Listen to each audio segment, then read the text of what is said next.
Picture this. The night is alive with neon. The air hums with electricity. Voices echo across marble floors, and 1,000 chips clatter as they fall onto green velvet. A casino. Everywhere you look, smiling dealers wave you in. The rules are simple. Play long enough and you'll win. At least that's what they tell you. But there's a truth whispered between the walls. The house always wins. Now imagine the same casino, except you can't see the slot machines or the blackjack tables. Instead, the neon is replaced by trading screens, glowing charts, and slick YouTube thumbnails. The dealers are no longer in tuxedos. They're 20-something influencers, standing in front of Lamborghinis, whispering the same line again and again. Just follow my signals and you'll never lose again. That's the casino you never saw. Welcome to Trading Psychology Stick, where we decode the mental game behind every trade. Before we dive deeper, remember, this isn't financial advice. It's psychological education. What you do with these insights is your choice alone. Let's make this concrete.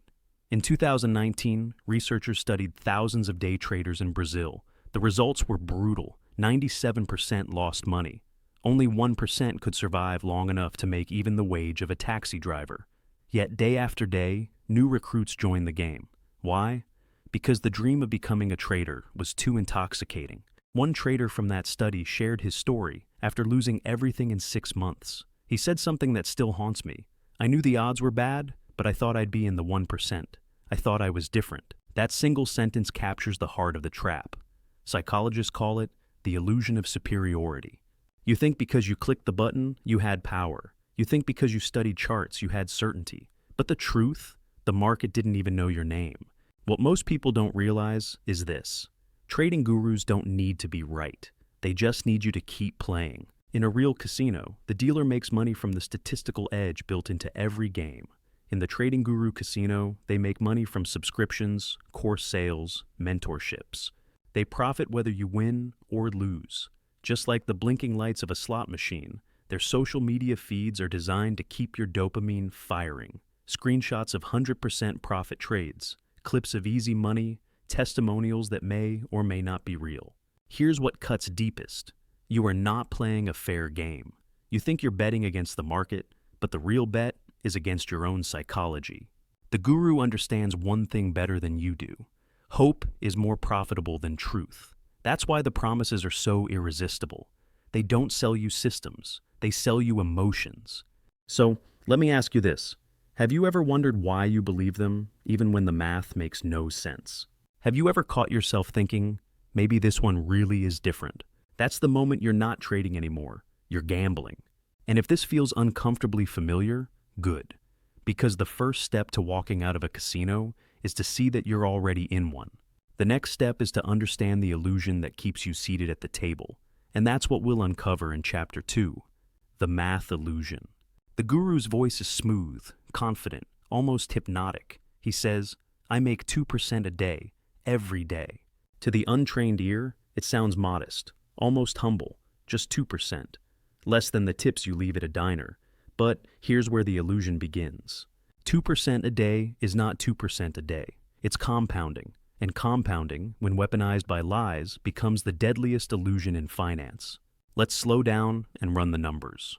If you start with $1,000 and make 2% a day, in just a year you don't have $12,000. You have over $1 million. In 5 years, you're sitting on more than $4 billion. Billion with a B. Richer than Soros, richer than Buffett, richer than Bezos in his first decade. So here's the million-dollar question.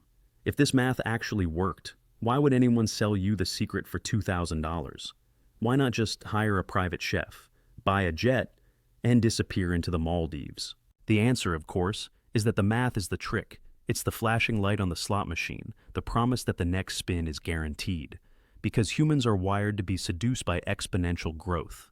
We dream in straight lines, but the graph they show us bends into the heavens. And in that curve, we see our way out of debt, out of mediocrity, out of a life we secretly resent. Consider what happened with Bernie Madoff's scheme. For years, he promised steady returns of 10 to 12% annually, far more believable than 2% daily, yet still mathematically impossible to sustain forever. Sophisticated investors, hedge funds, even Nobel laureates fell for it. Why? Because the illusion of consistent returns overrides logical thinking when wrapped in authority and social proof. Here's an uncomfortable exercise. Calculate what happens if you lose 2% a day instead. In just 50 days, you're down 63%. In 100 days, you have only 13% left. The same math that promises heaven delivers hell with equal efficiency. But gurus never show you that graph. The truth that real investors understand: compounding is powerful precisely because it's slow. Warren Buffett didn't become a billionaire in 5 years. He became one because he averaged 20% annually for 50 years. He called compounding the eighth wonder of the world, but only if you survive long enough for it to work. The gurus twist that truth, dangle the fantasy, and feed on the very impatience that destroys traders. Now pause and feel this in your bones. Have you ever been tempted by that fantasy curve? Have you stared at a calculator, done the math in your head, and whispered, "If I can just make this much every day, I'll be free"? That's not ambition talking. That's the casino's voice in your head. But the math illusion is just the bait. Once you've swallowed it, they move to the hook. The psychology of why you keep believing, even after you lose. And that takes us into the darker chambers of the casino. Chapter 3, the psychology trap. The most dangerous trap isn't the chart, or the promise, or even the math. It's the one inside your own head. The guru doesn't just sell you signals, he sells you a new identity. From the moment you join his group, you're no longer a struggling office worker, no longer a tired student, no longer someone living paycheck to paycheck. You're a trader. Imagine stepping into a casino for the first time. The lights blind you, the sound of chips makes your pulse quicken. You win your first hand of blackjack, and suddenly the dealer leans in and says, "You've got a knack for this. You belong here." That's the psychology trap. Once you believe you belong, you stop asking whether the game is fair. You stop asking whether the math even works. You just keep playing. Ellen Langer's brilliant psychology experiment revealed this perfectly. She gave people lottery tickets, some self-selected, others randomly assigned. When offered the chance to sell their tickets later, those who had chosen their numbers demanded 5 times more money than those randomly assigned. The numbers were meaningless, the odds identical, but the illusion of control made them feel invested. Your hand-picked strategy works exactly the same way. Trading forums amplify this effect. Suddenly you're a part of a community. You share wins, commiserate over losses, speak the same language of support levels and resistance zones. The identity becomes social, harder to shed. When you lose, it's not just money. It's your membership card to this exclusive club that's at stake. Here's what behavioral economists discovered. Humans will risk far more to avoid losing their identity than to gain profit. That's why, when you lose, you don't walk away. You double down. Because admitting failure means admitting you're not who you thought you were. Let this sink in. Have you ever stayed in a trade you knew was bad, just because closing it meant admitting you were wrong? Have you ever paid for another course after the first one failed because quitting meant admitting you're not cut out for this? That's not persistence. That's identity protection. But here's the kicker. The gurus know this. They count on it. Every loss you take doesn't push you away. It pulls you deeper, because the only way to redeem the pain is to try again. The casino isn't built on winners. It's built on losers who keep playing. And if you think this is manipulative, wait until you see how they turn this psychology into pure theater, pumping markets, staging illusions, and cashing out before anyone notices. That's where we go next. Chapter 4. The Pump and Dump Circus. Chapter 4. The Pump and Dump Circus. The curtain rises, the spotlight hits, and the show begins. Except, this isn't Broadway. It's Telegram. It's Discord. It's Twitter. A guru's voice booms through the chat room. Buy now. Huge news incoming. This coin is about to explode. Within seconds, a flood of eager hands click buy, and the price spikes like fireworks. Screenshots fly, comments erupt. We're going to the moon. It feels like history in the making. But what you don't see is that the ringleader already sold his stake before you even finished pressing confirm. Welcome to the pump and dump circus. This is not new. In the 1920s, before the SEC existed, stock pools would accumulate shares quietly, spread rumors through newspapers, then dump everything on retail investors who bought the hype. Jesse Livermore himself participated in these pools. The only thing that's changed is the speed and the medium. Instead of newspapers, we have social media. Instead of days, it happens in minutes. The mechanics are devastatingly simple. Step 1, accumulate quietly when no one's watching. Step 2, create a narrative, partnership announcement, technical breakout, anything that sounds plausible. Step 3, amplify through multiple channels, creating artificial urgency. Step 4, sell into the buying frenzy you created. Step 5, disappear or blame market conditions when it crashes. In 2021, we watched this play out with SafeMoon and countless other tokens. Influencers with millions of followers promoted these projects, showing their own investments and gains. What they didn't disclose were the tokens they received for free, or their early entry points, or their exit strategy timed perfectly with their promotional posts. When regulatory bodies finally caught up, the damage was done. Billions extracted from retail traders who thought they were early.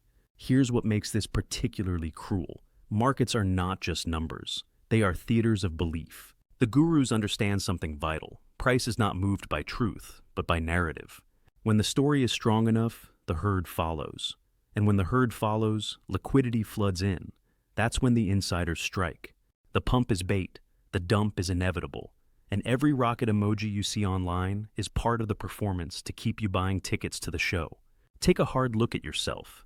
Have you ever felt that rush? That dizzying high of seeing green candles stack like skyscrapers?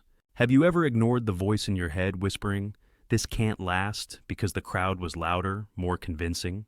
That's not weakness. That's your brain on dopamine, orchestrated by those who understand your psychology better than you do. The most insidious part?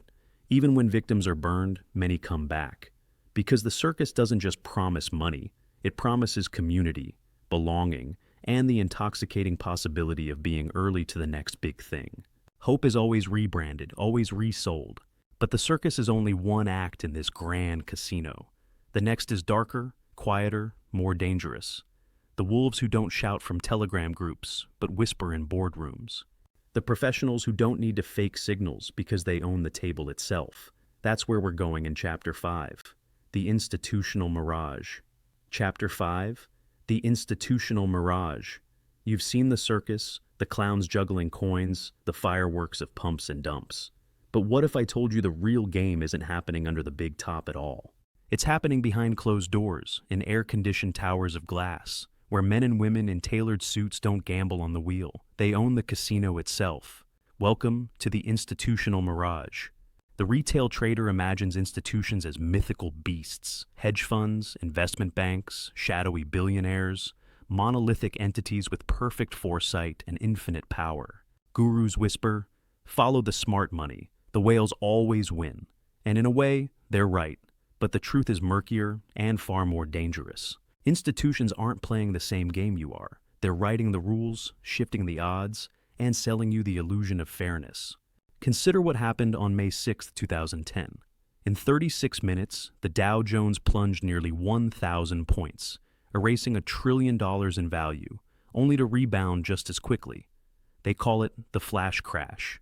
Retail traders screamed, gurus blamed market manipulation. But investigations revealed something more disturbing, a cascade of algorithmic trading, where machines traded with machines at speeds incomprehensible to humans. While everyday traders watched their stops get triggered in the chaos, institutional desks were already positioned to profit from the volatility they helped create. Here's what you need to understand. Institutions don't need to be right about direction. They profit from movement itself. They are the house, collecting spreads, earning from fees, playing both sides while you sweat over red and green candles.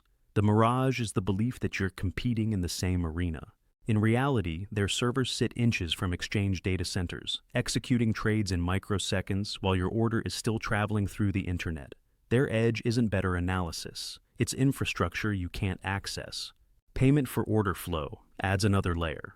When you place a trade through your commission-free broker, that order often gets sold to market makers who can see the flow before it hits the market. They're not front-running in the illegal sense, but they're certainly not playing blind either. Your edge becomes their information. Let me paint you a picture you've probably lived. You enter a trade, and immediately it moves against you. You hit your stop, and suddenly the market reverses exactly where you exited. It feels personal, like someone is watching your screen. In a way they are, not you specifically, but the aggregate of retail traders like you. Your stops cluster at obvious levels, creating liquidity pools that algorithms hunt with precision. The cruelest part? Gurus often cloak themselves in institutional language. We trade like the banks, this is what hedge funds do, to sell you the dream of standing shoulder to shoulder with giants. But institutions don't sell signals. They sell products, leverage, and most profitably, hope. The real Mirage is believing you're on their team when you're actually the product being traded. But if institutions are the wolves, then who are you? Are you just prey, condemned to be hunted forever? Or can you step out of the Mirage and see the game for what it truly is? That question leads us into Chapter 6, the emotional pendulum. Chapter 6, the emotional pendulum. Trading is a pendulum swinging between two extremes, hope and fear. Back and forth, endlessly, with your account balance as the weight. Most traders think they're fighting the market, but they're really fighting this internal pendulum, and the more violently it swings, the more damage it does. Hope is the sweet poison that whispers when logic screams to exit. You're down 30% on a position. Every cell in your body knows you should cut it. Your rules say, cut it. But hope whispers, look, it's bouncing. This could be the reversal. Remember that time it came back? So you hold and hold, until that 30% becomes 60, then 90, then a margin call. Hope didn't save you. It destroyed you. Now, watch the pendulum swing the other way. Fear floods in, not loud like greed, but subtle, tightening your chest when profit appears. After 10 losses, you finally catch a good trade. The position is up 20%, trending beautifully. Your plan says hold for 50%, but fear whispers, take it now before it disappears. Your hand shakes as you click close position. You bank the 20%, relieved. Then you watch in agony as it runs to 100%, 200%, exactly as your analysis predicted. Fear didn't protect you, it robbed you. This is the mathematics of emotional trading. If you let hope run your losses but fear cut your profits, you need an impossible win rate to succeed. A trader who loses full amounts but only takes partial profits needs to win 67% of the time just to break even. The market rarely offers such generosity. The 2008 financial crisis created millions of these stories on both sides of the pendulum. Lehman Brothers employees held their company stock as it plummeted, hoping for a government rescue that never came. Meanwhile, those who sold everything near the bottom, paralyzed by fear, locked in massive losses just before the eventual recovery. Hope and fear, working in concert to destroy wealth. Here's what neuroscience reveals. Your amygdala, the brain's alarm system, responds to trading losses the same way it responds to physical threats. Your body literally cannot tell the difference between a position going red and a tiger jumping at you. This ancient wiring, perfect for survival on the savannah, becomes your worst enemy on the screen. But here's the profound realization. Hope and fear aren't actually about money. They're about identity. Hope clings because admitting the loss means admitting you were wrong. Fear cuts early because being wrong in public, even if that public is just you, feels unbearable. Every trade becomes a referendum on your worth. The professionals have a different relationship with this pendulum. They don't try to stop it. That's impossible. Instead, they shrink its arc. Smaller position sizes mean less emotional weight. Predetermined exits mean no negotiation with feelings. They've learned that the pendulum will swing regardless, so they build systems that function despite it, not because of it. Ask yourself honestly, which side of the pendulum causes you more damage? The hope that holds losers too long, or the fear that cuts winners too short? Most traders suffer from both, swinging wildly between extremes, their accounts gradually ground down by the motion.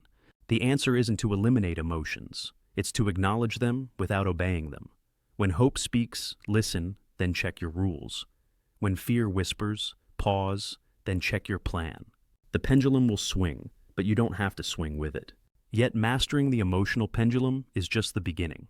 Next comes understanding the stages every trader passes through, from barely surviving to dangerously overconfident. That evolution and its hidden traps awaits in Chapter 7, the evolution arc. Chapter 7, the evolution arc. Every trader passes through 3 distinct stages, like a caterpillar becoming a butterfly, except most get stuck in the cocoon or emerge with broken wings. Understanding where you are in this evolution isn't just useful, it's essential for survival. Stage 1, the survivor. You've just discovered that the market can take everything. Your first blown account taught you fear. Now you trade small, scared, checking every position obsessively.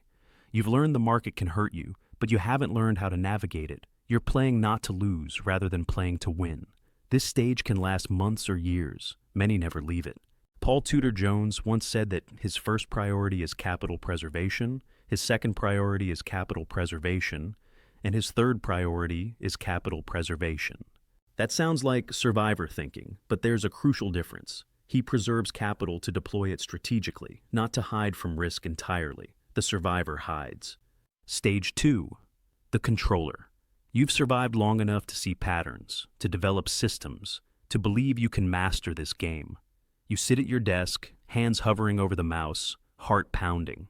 A chart flickers in front of you, candles forming, lines crossing, signals aligning. You feel powerful. You feel in control.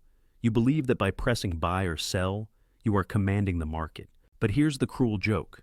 The more control you think you have, the less you actually possess.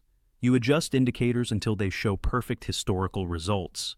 You draw trend lines that seem to predict every turn. You place stops at precise levels, certain you've found the perfect setup. But you're actually painting patterns on chaos, finding faces in clouds, creating meaning where randomness reigns. The wins stack up, your account grows, and suddenly you feel invincible. This is the most dangerous stage. After 3 winning trades, something shifts in your brain. The cautiousness that kept you safe evaporates. You increase position sizes because you're in the zone. You skip your checklist because you can feel the market. Long-term capital management lived this arc at institutional scale. Run by Nobel Prize winners, they became so confident in their models that they leveraged 40-1. Their formulas were elegant, their track record stellar. Then Russia defaulted on its debt, a scenario their confidence had deemed impossible. In 5 months, genius became rubble. But here's what most don't realize. These stages aren't linear, they're cyclical. A massive win sends you to stage 3. A crushing loss drops you back to stage 1. Most traders spend their entire careers bouncing between stages, never achieving the stability that creates long-term success. The secret 4th stage, conscious competence, is where real traders live. They've been through all 3 stages enough times to recognize them. They can feel when confidence is becoming arrogance and dial it back. They notice when fear is becoming paralysis and push through. They surf between the stages consciously, using each when appropriate. Think about where you are right now. Are you the scared survivor, trading tiny positions and jumping at shadows? Are you the controller, convinced your system has solved the market's mysteries? Are you the confident one, feeling invincible after a streak? Or can you see yourself cycling through all 3, sometimes in a single day? The evolution never really ends. Even traders with decades of experience still feel the pull of each stage. The difference is awareness. When you know which stage you're in, you can compensate for its weaknesses and leverage its strengths. But even understanding your evolution isn't enough if you don't recognize the slow killer that strikes regardless of what stage you're in. The gradual exhaustion that turns passion into prison. That's where we descend in Chapter 8, the Burnout Spiral. Chapter 8, the Burnout Spiral. Trading isn't just charts and numbers. It's the weight of constant vigilance, the drain of endless decisions, the slow erosion of watching every tick as if your life depends on it. Burnout doesn't announce itself with fanfare. It seeps in like carbon monoxide, odorless and invisible, until one day you realize you can't breathe anymore. It starts innocently. You wake up at 4 a.m. to catch the London Open. You tell yourself it's dedication. You skip lunch to watch the charts. You call it focus. You dream about candlesticks, wake up checking futures, fall asleep calculating position. Sizes. You call it passion. But passion without boundaries becomes poison. A study of professional traders found something disturbing. Those who spent more than 8 hours a day actively trading showed cognitive decline similar to severe sleep deprivation. Reaction times slowed, pattern recognition failed, and most critically, risk assessment deteriorated. They weren't getting better with more screen time. They were literally becoming worse traders. The spiral accelerates. Exhaustion makes you miss good setups, so you force bad ones. Forced trades lose, so you trade more to recover. More trading means more exhaustion, which means worse decisions, which means more losses. You're not trading anymore. You're drowning in slow motion.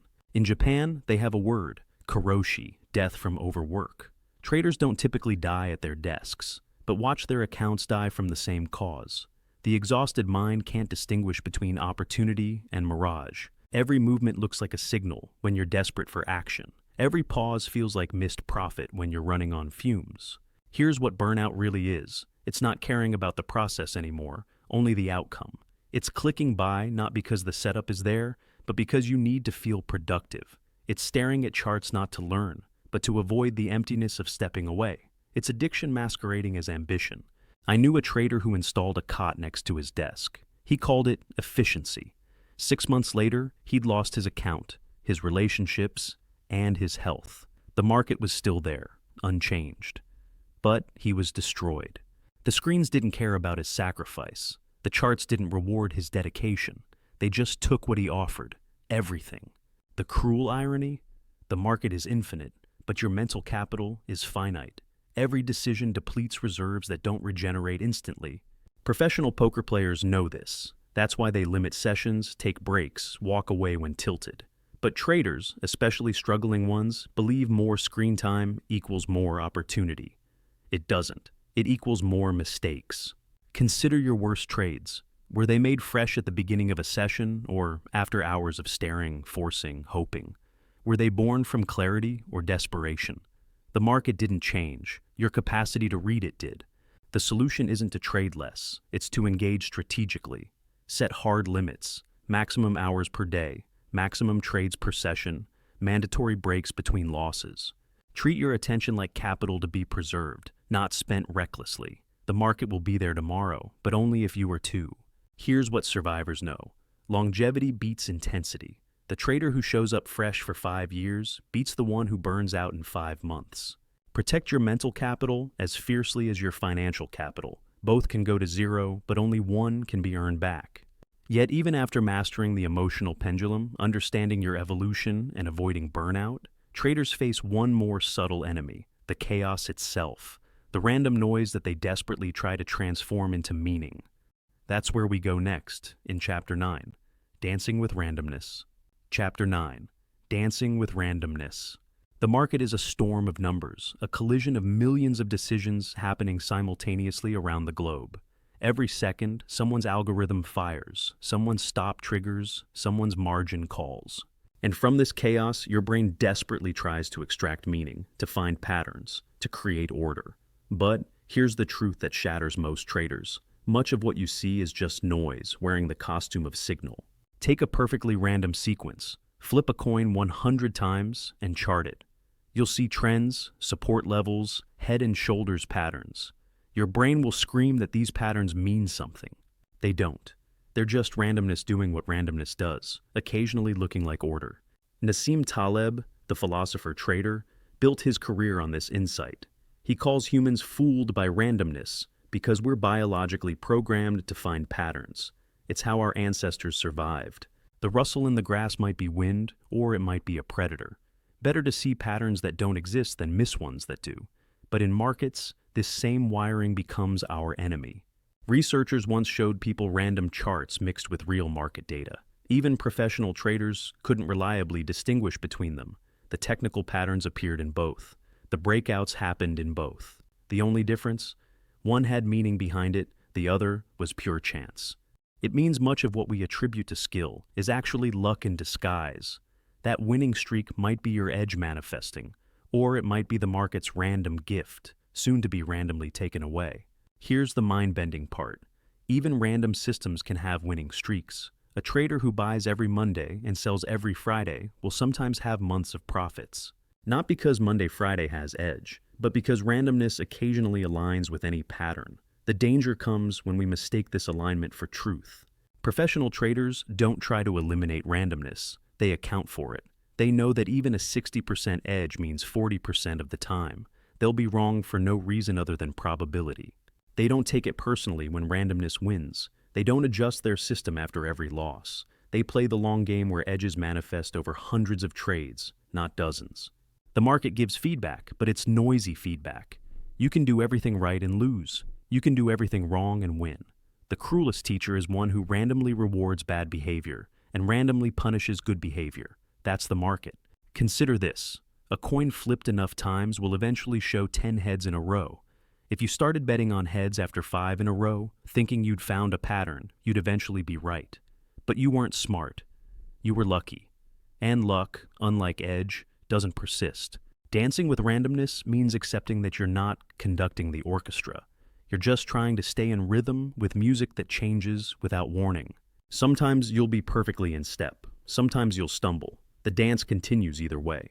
The traders who survive longest are those who respect randomness without fearing it. They position size for uncertainty. They diversify across time frames and strategies.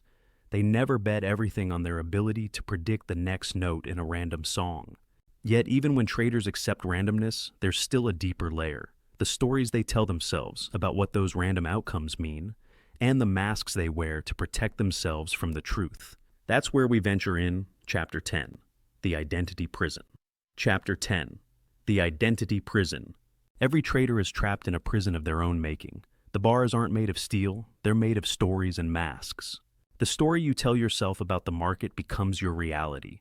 The mask you wear while trading becomes your identity. And when story and mask combine, they create a prison so complete that most traders never realize they're locked inside. Layer 1, the stories we tell. 2 traders watch the same breakout fail.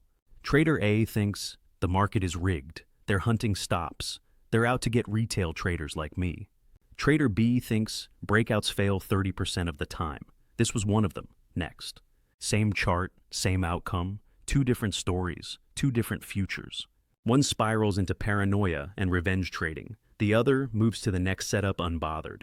George Soros built his fortune understanding this. He called it reflexivity, the idea that market participants' beliefs about reality actually change reality. When enough people believe a currency will fall, their actions make it fall. The story becomes the truth. But here's what most miss. This works internally too.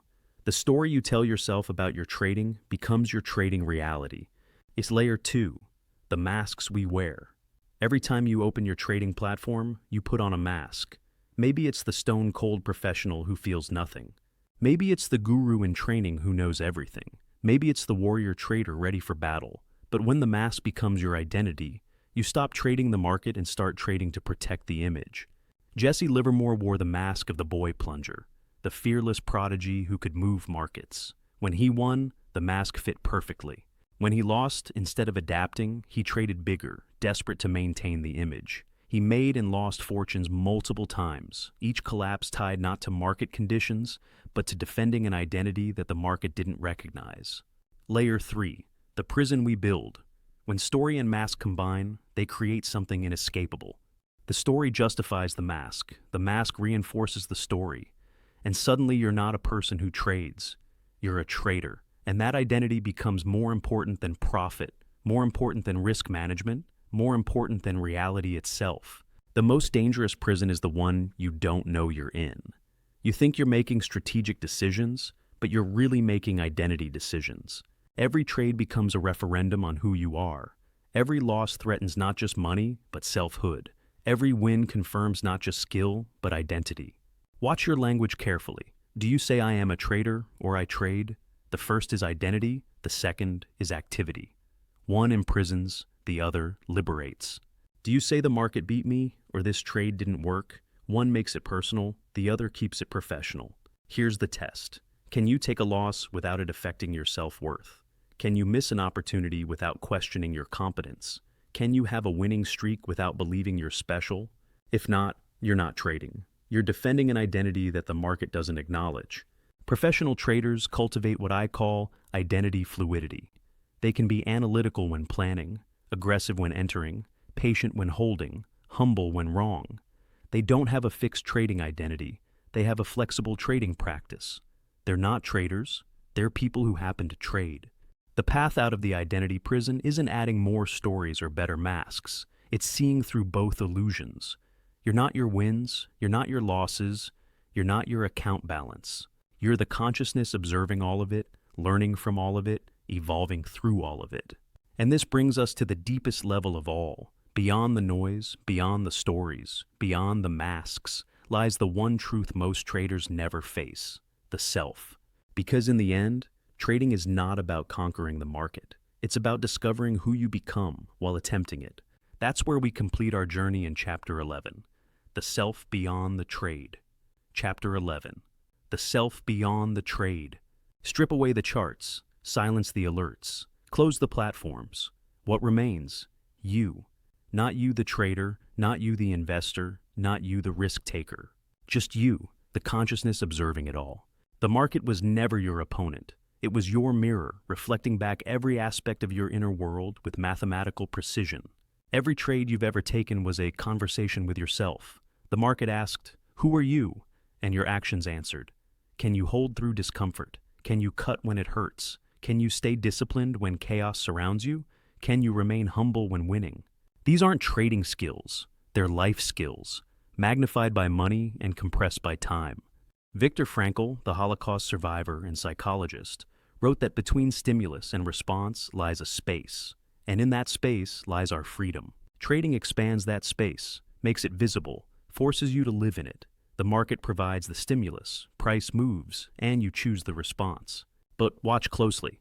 Are you choosing, or are your patterns, fears, hopes, and masks choosing for you? The traders who survive long enough to thrive undergo a transformation. They stop trying to beat the market and start trying to understand themselves. They realize that every loss teaches them about their relationship with being wrong. Every win reveals their relationship with success. Every drawdown exposes their relationship with adversity. This is why most people quit trading. Not because it's hard to make money, but because it's hard to face yourself. The market strips away every comfortable lie, every excuse, every story you use to avoid reality. It shows you exactly who you are when pressure mounts, when dreams collapse, when opportunity knocks. But here's the liberation hidden in this confrontation. Once you see yourself clearly, you can change. Not the market, that's beyond your control, but yourself, your reactions, your patterns, your choices. The trader who stops fighting the market and starts refining themselves discovers something profound. The market becomes their teacher, not their enemy. Think about what trading has already taught you. Maybe it revealed your tendency to hold on to losing situations too long. Not just in markets, but in relationships, in jobs, in beliefs. Maybe it showed you how fear stops you from taking opportunities, not just in trading, but in life. Maybe it exposed your addiction to being right, your inability to accept small losses, your pattern of self-sabotage right before success. The real wealth isn't in the account, it's in who you become. The discipline you develop trading serves you everywhere. The emotional regulation you master helps in all relationships. The ability to accept loss without self-destruction transforms how you handle life's inevitable setbacks. The patience you cultivate waiting for setups teaches you to wait for the right moments in all areas. This is the secret successful traders rarely share. They didn't win because they found the perfect system. They won because trading forced them to evolve into someone capable of executing any reasonable system. The market didn't make them rich. It made them capable of creating richness. So here's the ultimate question. Are you using trading to escape yourself or to discover yourself? Are you seeking fortune or seeking growth? Because the market will give you exactly what you're truly looking for. If you're seeking quick riches, it will quickly teach you about greed. If you're seeking mastery, it will master you first, breaking down everything false until only truth remains. The journey doesn't end when you become profitable. That's when it truly begins. Because then, you face the final test. Can you handle success without losing the humility that got you there? Can you maintain discipline when you no longer need to? Can you remember that the market is still teaching, even when you think you've graduated? The market is not your enemy. It is your mirror, and mirrors only work when you dare to look. Chapter 12, The Trader's Compass.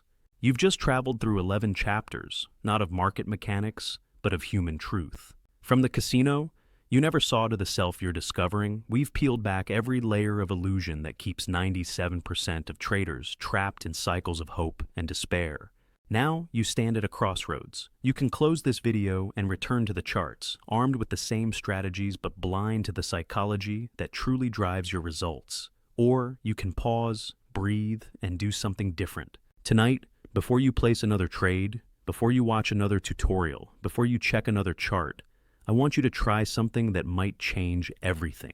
Not a strategy, not a system, but a mirror exercise that successful traders discovered long before indicators existed.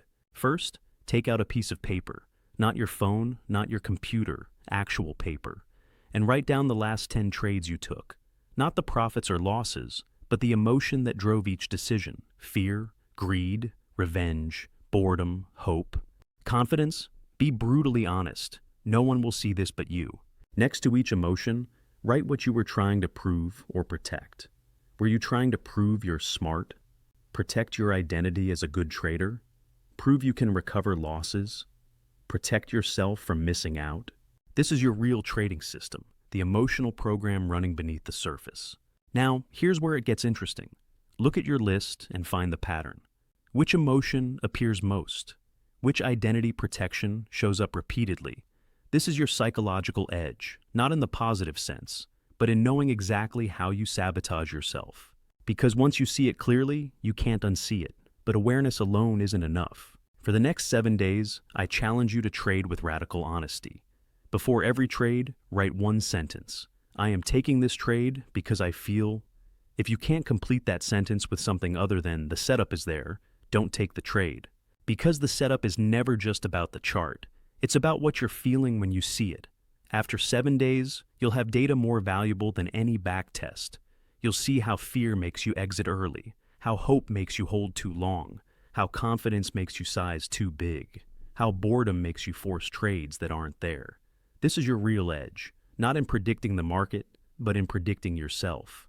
Share one discovery below, not your profits, not your strategy, but one truth about yourself that trading has revealed. When you write it publicly, even anonymously, something shifts. The mask cracks, the story changes, and transformation becomes possible. Remember, the market doesn't care about your dreams, your systems, or your stories. It only responds to reality. And reality begins with seeing yourself clearly. The 97% fail not because they can't read charts, but because they won't read themselves. The 3% succeed because they realize the ultimate truth. You're not trading to beat the market. You're trading to become someone who doesn't need to beat anything. Someone who flows with probability, dances with randomness, and finds profit not through force, but through understanding. The casino never closes. The circus never ends. The institutions never sleep. But you can wake up. And when you do, trading transforms from gambling into growth, from hope into skill, from a mask into a mirror. This isn't about becoming a profitable trader. It's about becoming a person who trades profitably. There's a difference, and that difference is everything. Welcome to the 3%. Not because you've arrived, but because you finally started the real journey, the journey beyond the trade, into the trader you're becoming. The market will be there tomorrow. The question is, who will you be when you meet it?